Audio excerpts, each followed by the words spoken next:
সারা বাংলা জুড়ে এক অরাজকতার চূড়ান্ত পর্যায়ে পৌঁছে গেছি আমরা বাঙালি, যা কিনা সারা ভারতবর্ষ নয়, সারা বিশ্বে একদা যা বাঙালির সম্মান প্রতিষ্ঠা ছিল,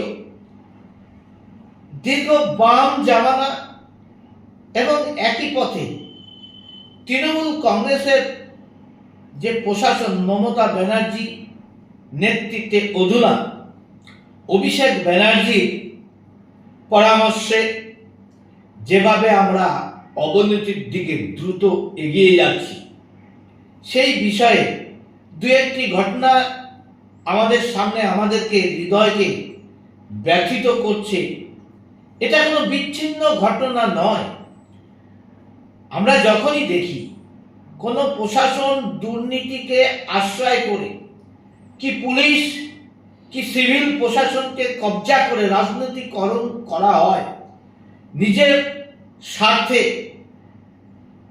তারা যখন দুর্নীতির দিকে প্রশ্রয় দিয়ে প্রশাসনকে পরিচালিত করে, তার বিস্ময় ফল আমরা দেখতে পাই সর্বক্ষেত্রেই। তাই আজকে যে ঘটনাগুলি ঘটছে আমাদের পশ্চিম বাংলায়, এটা কোনো বিচ্ছিন্ন ঘটনা নয়।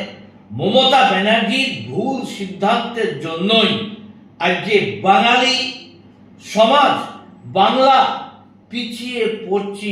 আগামী দিন আমাদের ভবিষ্যৎ প্রজন্ম অন্ধকারের দিকে চলে যাচ্ছে।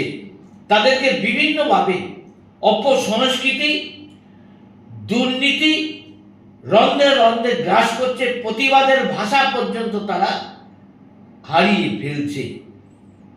আর এই পাপকে ঢাকার জন্য মমতা ব্যানার্জি একের পর এক আরো জঘন্যতম কাজ করে ধামাচাপা দেওয়ার কৌশল খুঁজছে।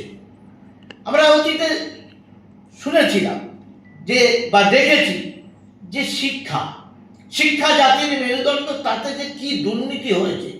চাকরি চুরি থেকে তিনি যেভাবে বাংলাকে কলঙ্কিত করেছেন, বাংলার ভবিষ্যৎ প্রজন্ম, যারা মেধা, যারা ভবিষ্যতে বাংলার ভবিষ্যৎ, ভারতের ভবিষ্যৎ, বিশ্বের ভবিষ্যৎ, সেই মেধাকে একদম দূরে ঠেলে দিয়ে কায়েমি স্বার্থে, রাজনৈতিক স্বার্থে, টাকার জন্য যেভাবে চাকরিকে বিক্রি করা হয়েছে, আজকে আসল যারা দাবিদার তারা মরছে, আন্দোলন করছে, তাদের ওপর পুলিশ দিয়ে অত্যাচারের কাহিনী আমরা দেখেছি।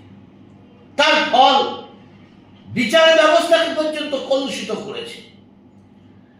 আর তার নিদর্শন আমরা দেখতে পাচ্ছি এই যে ঘটনাটি আরজিকরে ঘটেছে। এটা কোনো বিক্ষিপ্ত ঘটনা নয়। একই রকম দুর্নীতিকে কবজা করে টাকা কামানো এবং স্থাবক তৈরি করে পাইয়ে দিয়ে ভোট ব্যাংক একদিকে যেমন তিনি কবজা করছেন, এই অশুভ শক্তি দিয়ে তাদেরকে ময়দানে নামাচ্ছেন, ভোট বাক্স লুট করার ক্ষেত্রে প্রভাবিত করে সাধারণ মানুষ, বিবেকবান মানুষ, ভদ্রলোক যাতে ভোট না দিতে পারে, তাদের ক্ষেত্রেও এদেরকে কাজে লাগানো হচ্ছে। এইভাবে তারা কাজ করছে। তারই কিছু কিছু লক্ষণ যখন ফুটে আসছে, আর তার মাথা পর্যন্ত যাতে না পৌঁছায়, আর সেটাকে ধামাচাপা দেওয়ার জন্য আরো বড় দুর্নীতির আশ্রয় নিচ্ছে। আন্দোলন যখন দানা বাঁধছে, পুলিশ দিয়ে অত্যাচার করা হচ্ছে, পুলিশের মেরুদণ্ড ভেঙে দেওয়া হয়েছে।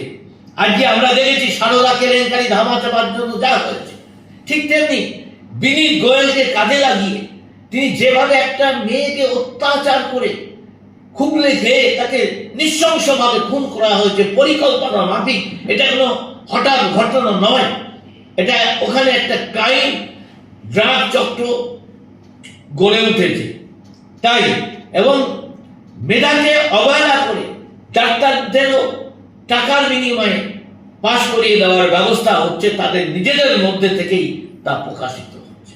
তাহলে যখন আন্দোলন গড়ে উঠেছে, সেই আন্দোলন ধামাচাপা দেওয়ার জন্য বিভিন্ন রকম দিদির দুধের গায়ে নেতৃত্বে আরো কিছু ক্রাইমকে লাগিয়ে দিয়ে রাতের অন্ধকারে যেভাবে মিডিয়ার ওপর, যেভাবে ডাক্তারদের উপর, আন্দোলনরত সাধারণ মহিলাদের উপর যেভাবে ভাঙচুর সহ অত্যাচার, হুমকি, রক্তাক্ত করা হয়েছে, বাংলা যারা বুদ্ধিজীবী তারাও চটি চাকা জীবিতে পরিণত হয়েছে।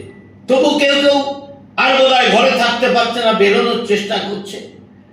তাই আবার এটাকে দৃষ্টি ঘোরানোর জন্য মমতা ব্যানার্জি নিজে তার সখীদের নিয়ে, কিছু আর্টিস্ট, চাটুকার বৃত্তি, পয়সার লোভে যারা সবকিছু বিক্রি করতে পারে, তাদেরকে নিয়ে তিনি নতুন করে জনগণকে বোকা বানানোর জন্য আন্দোলনে নেমেছে যে অপরাধীর ফাঁসি চাই, অর্থাৎ তাকে ধনঞ্জয় বানিয়ে আসল অপরাধীদের যাতে বাইপাস করে রাজনৈতিক সত্তাধারী লোকেদের মমতার যে কায়েমি স্বার্থ কায়েম রাখার জন্য আসল অপরাধীদের জন্য তাদেরকে বাঁচিয়ে দেওয়া যায়, তারই একটা প্রচেষ্টা জনগণকে দৃষ্টি ঘোরানোর জন্য তিনি আন্দোলনে নেমেছে। সার্বিকভাবে একটাই এখন দাবি হওয়া উচিত, মমতা ব্যানার্জি একদম সম্পূর্ণ ব্যর্থ, উনি সরে যান। আর এখান থেকে বাঁচার জন্য আমার মনে হয় এরা সহজে যাবে না। ঘাট ধাক্কা দিয়ে না নামানো পর্যন্ত জনগণ আন্দোলন করে যখন এর বিরুদ্ধে ঘাট ধাক্কা দিয়ে তাড়িয়ে দিতে পারবে, তবেই বাংলা শান্তি